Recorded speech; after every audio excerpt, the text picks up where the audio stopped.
नमस्कार, हूं किन्नरी। समाचारों पर नजर करिए तो રાજકોટમાં સમૂહ લગ્નમાં છેતરપિંડી કરનાર ઝડપાયો છે। મુખ્ય આરોપી ચંદ્રેશ છત્રોલા પોલીસના સકંજામાં આવી ચૂક્યો છે।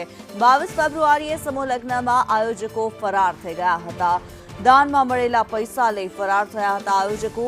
લગ્નના દિવસે આયોજકો ફરાર થતા લોકો અટવાઈ પડ્યા હતા। ચંદ્રેશ અને તેની ટોળકી સામે ગુનો નોંધાયો હતો। આરોપી ચંદ્રેશ હાલ 2 દિવસના રિમાન્ડ પર છે। હાલ આ મામલે ઊંડાણપૂર્વક તપાસ ચાલુ હોવાનું એસીપી દ્વારા જણાવવામાં આવ્યું છે।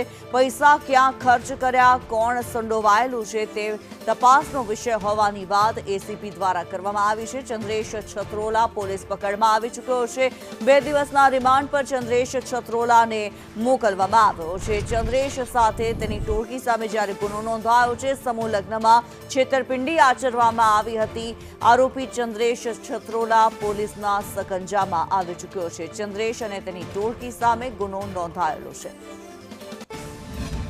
સમૂહ લગ્નમાં જોડાનાર પાસેથી પૈસા ઉઘરાવી તેમજ અન્ય દાતાઓ પાસેથી પૈસા ઉઘરાવી અને બીએનએસ કલમ 318(4) તથા 161(2) મુજબ પ્રદ્યુમનનગર પોલીસ સ્ટેશન ખાતે ગુનો દાખલ કરવામાં આવેલ અને જે ગુનાના કામે અગાઉ 4 આરોપી પકડાઈ ગયેલ છે અને જે મુખ્ય આરોપી તો પકડવાનો બાકી હતો, જે LCB ઝોન 2 દ્વારા પકડી અને પ્રનગર પોલીસ સ્ટેશન ખાતે સોંપેલ છે।